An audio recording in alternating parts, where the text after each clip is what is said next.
Hey guys, it's Tom Barton from TomBartonSports.com. We're going to talk a little fantasy baseball draft. We're going to just concentrate on the first round today, but also some sleepers, some guys you can get late. I know everybody loves to talk about the first round. I think this year, more than any other year, there's a lot of question marks. There's no consensus number one, even no consensus number two, three.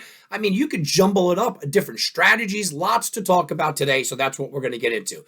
If you guys do like the video, of course, please like it, subscribe, hit that subscribe button. We always could use that. Also, go check me out on Twitter. It's Tom Barton Sports or TomBartonSports.com. I could always use the subscribers there as well. All right, so let's talk about it. Look, the fantasy baseball draft, this is the time of year where everybody's starting to draft.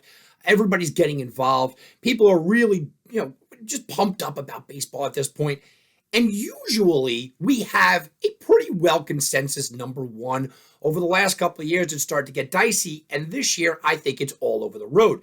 Mike Trout is no longer the number one for most people in their books. Fernando Tatis, who seemed to be a guy that everybody was going to kind of jump on. Well, Fernando Tatis, yeah, he's banged up. He's somebody we'll talk about in a moment.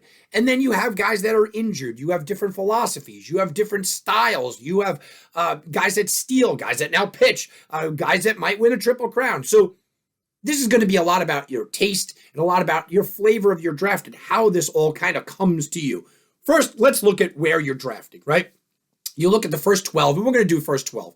1, 2, 3, 4, and I'm even going to include kind of number 5 in here. Look, this is about preference, and it's not really your preference. It's kind of where they land. On the overall scheme here, 1, 2, 3, 4, and even 5 are going to kind of be who likes who, right? Does your teammates, do they like this? Do the other GMs, are they favorable towards steals? Is this somebody that loves middle infield? You're going to be able to kind of sit back and determine where you go here. This is that tier where you can kind of get the guy you want, generally 1, 2, 3, 4, maybe even at number 5. That middle tier, now you have to make a decision. Because this year is certainly one of those years where pitching is at a premium at the top level. We really only have about 8 to 9 guys that are elite starting pitching arms. With the loss of Jacob deGrom, with Max Scherzer being banged up early on, with a couple of questions among the youngsters, you might get even less than that. You might actually go out there and say, well, I really only feel confident taking 5 or 6 top arms. So if you could get one in the first round, maybe this is now your philosophy. Go get that top arm here in the first round, in that middle range. And we're talking 5, 6, 7, 8, 9 or so. Now, at the end of your draft, you have another pick kind of coming up on the turn. So you always try to sort of double dip. If you go after a big-time power bat, well, you can handle a big-time power bat. If you're not getting steals, no problem. I'll try to draft steals the next time. If you go get steals, you get a well-rounded guy, well, I can maybe get a pitcher the next time. Maybe you want 2 pitchers. Now, I've seen the 12 turn, and I was just actually in a draft recently where the 12 turn went Garrett Cole and Max Scherzer. I mean, look, you have a massive leg up. Now, in a Roto Fantasy League, maybe that's not the philosophy, but in head-to-head, that could certainly be something dynamic. So these are all kind of question marks that you go through almost every year, but this year, it seems to be a little bit more highlighted because of the fluctuation that we do have. So the first thing I want to do is let's talk about, the number one pick. Everybody always wants to talk about who's that number one overall pick. Who's that guy that you're going to take number one? For a lot of people, it was Fernando Tatis. You have to cross him right off. And I'm going to be honest with you, I'm not taking Tatis in the first round. Now, if you are in a head-to-head league, obviously if you're in a dynasty league, that doesn't matter. But if you are in a head-to-head league, I can see the argument for Fernando Tatis. He's going to miss a couple of months. I could put a fill in there. You combine the stats. It's going to give me first round. But there's no way you're taking him early. And in a Roto league, you probably shouldn't take him in the first 2 rounds. To me, Tatis is a guy that's landing in the 3rd round. All right, so we're going to eliminate him. He's someone that everybody seemed to want. So when I eliminate him, I'm going to say this. For me personally, I love safety. I do this in football. I do this in baseball. What I want is safety. I don't mind if I look back on the first round and I say, wow, I should have taken him over him. My guy was real good. That guy was great. I don't mind that. What I mind is me going, man, I took a first round pick and he just absolutely crushed my team. Because you can lose the draft in the first round. You can't win it, but you certainly can lose it in the first round. So that's one understanding. The other thing I always say is go get the guy that you want. One of the biggest pet peeves that I have in the fantasy world, and a lot of fantasy guys have this giant pet peeve, is if you love a guy and you're going, well, you know what? I love him. He's my first round pick.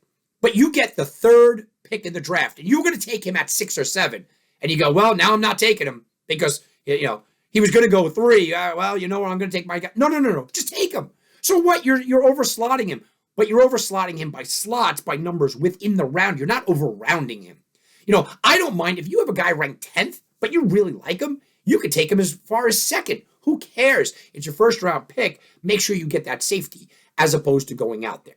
So let's talk about the first round picks. Look, I think guys that are in contention, Trey Turner, Juan Soto, you could probably include Vladimir Guerrero there. I know Shohei Ohtani. Those are the guys that I'm looking at. I'm not advocating for taking a pitcher number 1 overall, even in a head-to-head league. I just don't think I could do it. So for me, pitchers are out. You do have some constant guys.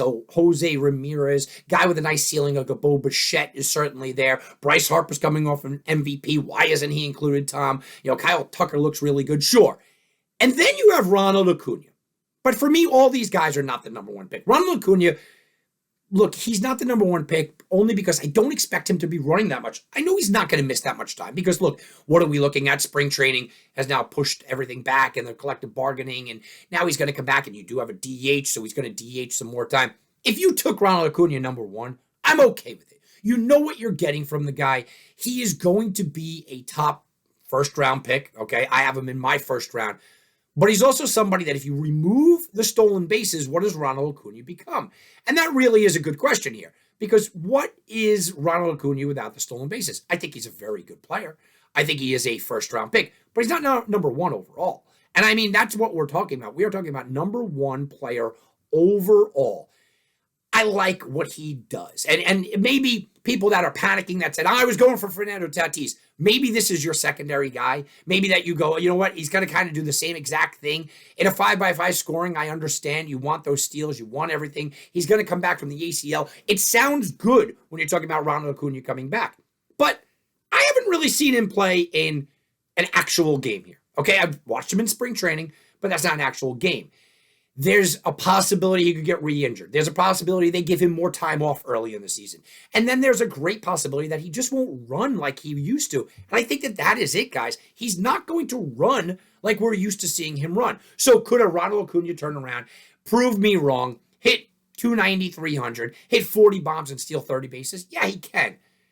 But I think he's going to be more around the 15 to 20 steal mark this year. Now, again, Dynasty League or something like that, so Ronald Acuna is number 1. So he's crossed off for me as the number 1 overall pick. So here we go again.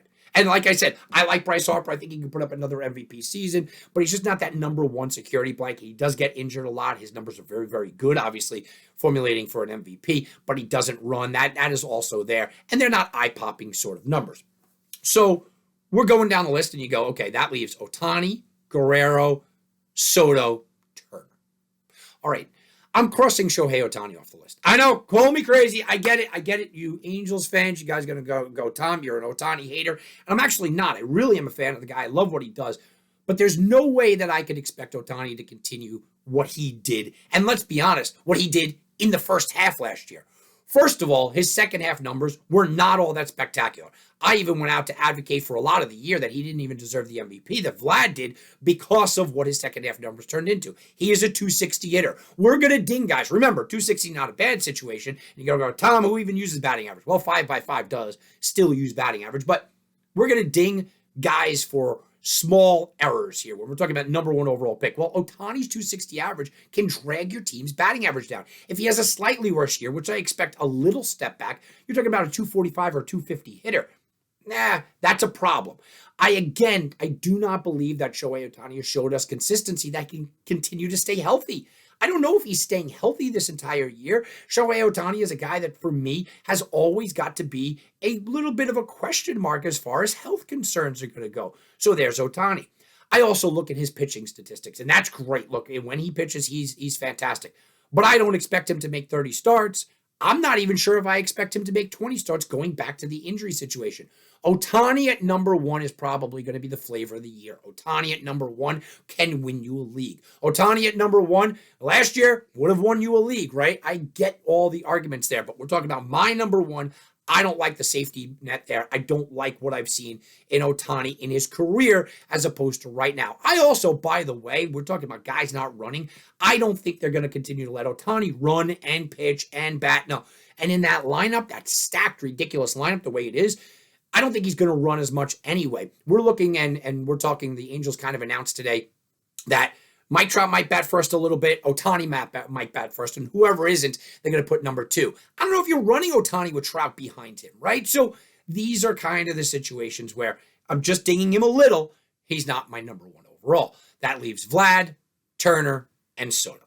Okay, well, there is some negatives here.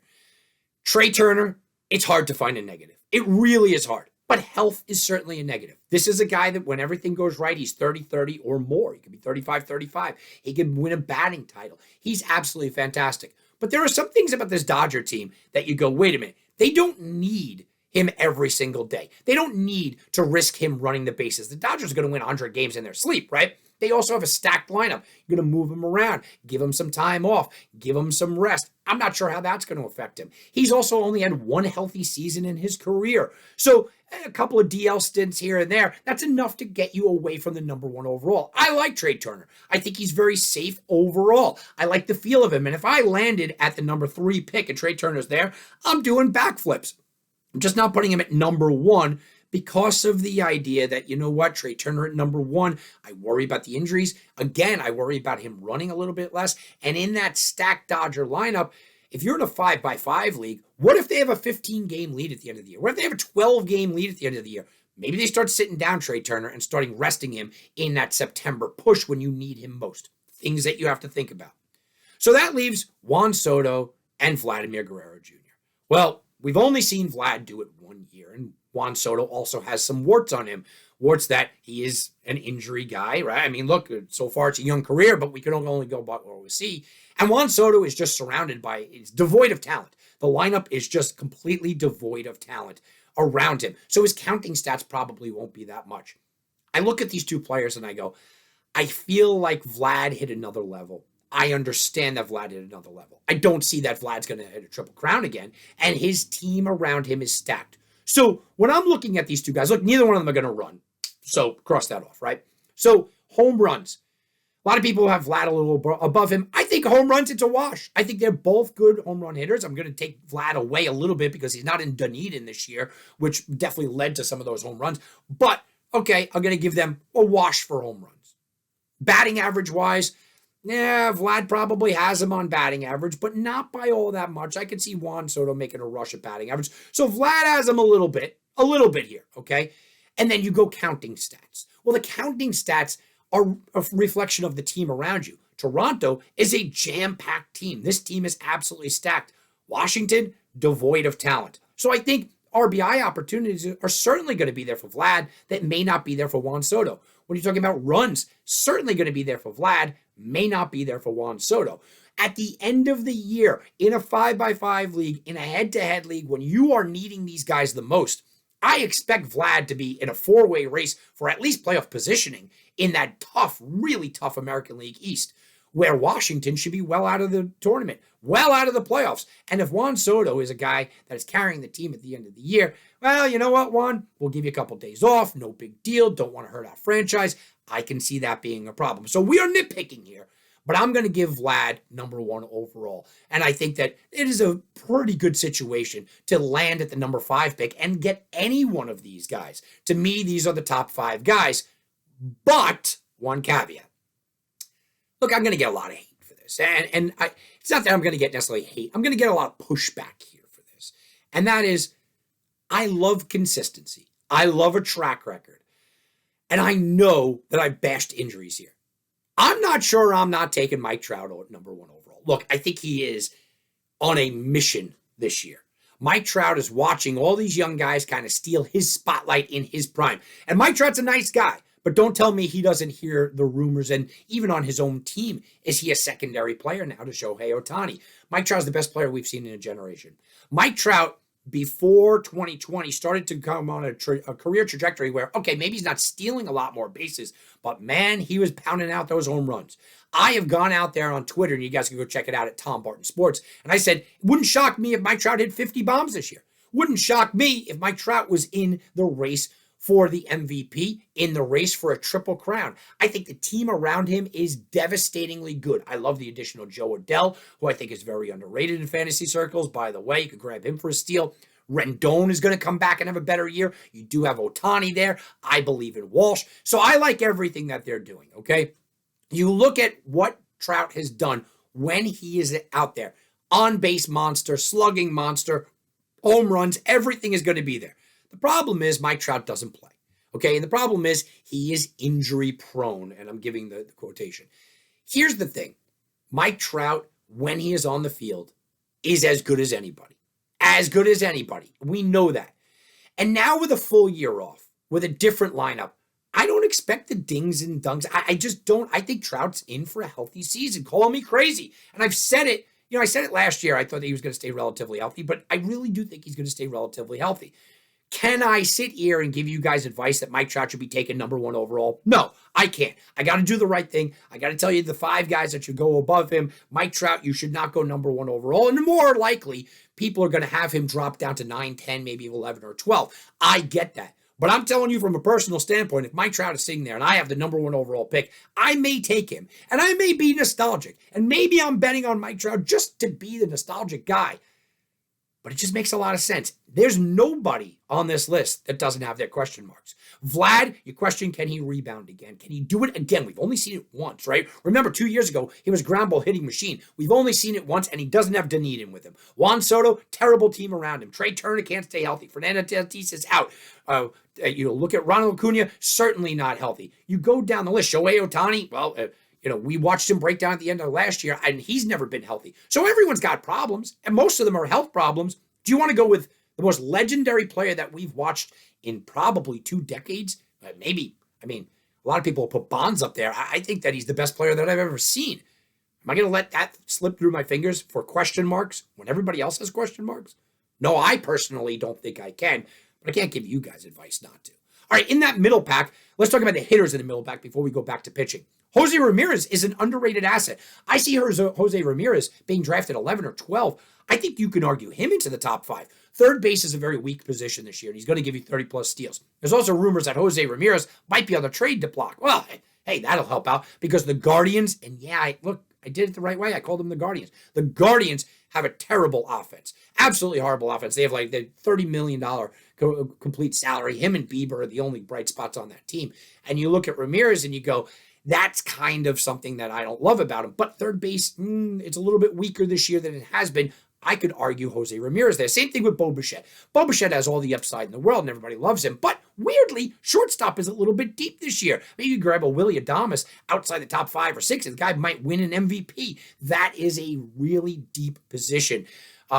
So I knock Bo Bichette because of the deep position. I also look at Bo Bichette and I go, I want to see you do it again. I want to see you do it again. He went through slumps last year and stretches last year where I didn't exactly love what I was watching. I don't think he does. I think he does have a lot of upside, but it wouldn't be surprising if he took a quick step back before he takes 2 steps forward. And we're talking about Bo Bichette, number 1 overall, maybe in 23 or 24. We talked about Harper really quickly. I can't say anything bad about Harper, but to me, just not a number 1 overall pick. Harper, for me, I think if you land Harper at 10, you're ecstatic. You're really happy. Same thing with Kyle Tucker. Kyle Tucker is a guy that I think can win the MVP this year. Kyle Tucker is a guy that was fantastic. After May on, he was basically the best player in fantasy last year. But he does start slow. He is a streaky guy, and he was a streaky guy in the minor leagues. He is a guy that you look at and you go, yeah, I see 30-30 upside. Whether it may be a 290 average, I see that. But if he does start going through the paces a little bit and he does start getting through a prolonged streak, I don't want to say Cody Bellinger because what Cody Bellinger's turned into, but he's got a lot of Cody Bellinger in him when Cody Bellinger was a really good player, not the player he's kind of turned into. And then you got Mookie Betts. And what do you say about Mookie Betts? He is in a stacked lineup. LA just didn't do him well. I always looked at Mookie Betts as a guy that was a product of Boston. I always looked at Mookie Betts, and I'm a Yankee fan, obviously, and people said, you're crazy. You don't like Mookie Betts just because he's on the Red Sox. He went to the Dodgers, and I still didn't like him. No, I like him as a player. I love the idea. I love that he's smiling all the time. I like him on the field, but as a fantasy asset, I was just never buying into the idea that, he was pushing Trout for a while. No. For me, if you get Mookie Betts at 12, you're really happy, and that's great. I won't be taking Mookie Betts in the first round. And the reason why a lot of these guys, for me, are falling is because I do tend to play in head-to-head leagues. Look, I like roto leagues better. I just tend to play in head-to-head leagues. So I'm a part of 2 roto leagues, and they are my babies. That's what I really love. And then, you do have these head-to-head leagues. One of my head-to-head leagues is the league that I love the most. I've been in it for almost 2 decades. We have minor league teams and everything else. So I do put a lot of concentration on that. When I'm talking about that, I boost pitchers up a lot. And I boost pitchers up because I love that advantage within the new world that pitchers, even if they're really good, kind of only go 5 innings. You only have a handful of pitchers that are going to go into the 7th and 8th inning, that are going to make 30 starts, they're going to strike out 200 guys. And this is the quality that I do like. The Walker Buehlers of the world. Yeah, I do like Walker Buehler a lot, although the Dodgers don't have any need to push him late in the season. They also don't have any need to make him go 7, 8, 9 innings. So that means we go to Jacob deGrom, who's banged up. Max Scherzer, banged up. I like Aaron Nola, and I like what Aaron Nola could become. I think he's got a lot of potential, but for me, he's pulling back a little bit. Clayton Kershaw, always giving you quality innings when he's giving you innings.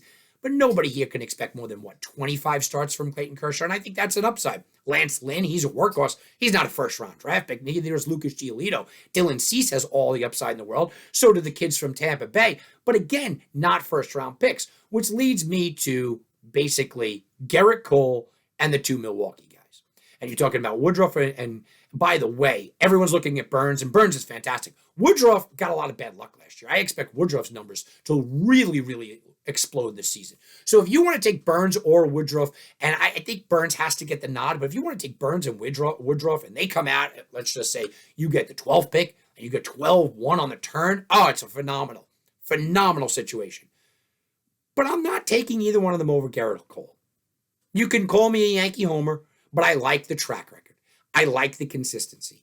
I like what I've seen in Cole. Now, again, a lot of people are going to say spider tack. A lot of people are going to point to Cole's second half of the year.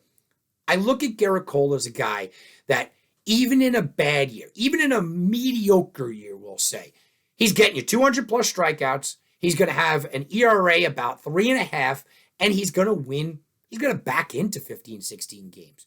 Now, Woodruff and Burns, I expect big things from Milwaukee. And later on in the week, by the way, I'm going to do my full baseball preview. I'll put it out there either Wednesday, probably Wednesday night, could be Wednesday morning. So I want you guys to check that out. But these are my 3 pitchers. I would take all 3 of them in the middle rounds. And I'll tell you now, look, in a roto league, I keep saying, well, you know what? You don't want pitching. Well, you kind of need it this year because of that top-heavy situation. Can I go out there and justify taking Woodruff and Burns and Cole over a Jose Ramirez? Yeah, I can. Over a Bo Bichette? Sure, I can.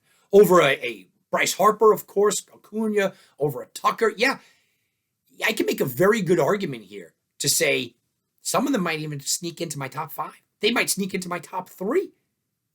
I mean, I'm taking Soto and Vlad 1, 2. I think I'm taking Turner 3. At that point, yeah, I might start looking at Garrett Cole. May start looking at Burns at that point. Now, I think my top 5 won't be pitchers, but I want to give you an idea of how important to me starting pitching can certainly be this year. I don't know if I let Mike Trout go past number 1. I am not number 1 in any of my drafts, luckily. But I don't know if I could let Mike Trout go past number 1. I think that if you're in the top 5, even top 6 this year, you're grinning ear to ear. You get into that 7, 8, 9 range, you have to sort of make your decision. Do you want to go pitching heavy? Because you're going to be able to get 2. You might be able to get Cole here, Walker in the next round. You might be able to get Burns and Woodruff if you have, a 10 or 11 pick. You have to kind of decide, do you want that combo? Do you want that increasingly rare starting pitcher? I think I do want starting pitching, and I think I do want the consistency, and I think I want the track record. This year, fantasy baseball is quite different than the other years. This year, there's a question at number 1. There's a question to me from 1 to 12. There's a question on philosophy. There's a question all the way through. I hope I answered some of your questions. All right, guys, that's going to do it for me. Go check out TomBartonSports.com. Please like and subscribe to this channel. Watch out for my next video. It'll be on Wednesday. That'll be pretty cool. I'm going to put that out. And make sure, again, you go check me out on Twitter. It's Tom Barton Sports over on Twitter as well. Have a very good day, everybody.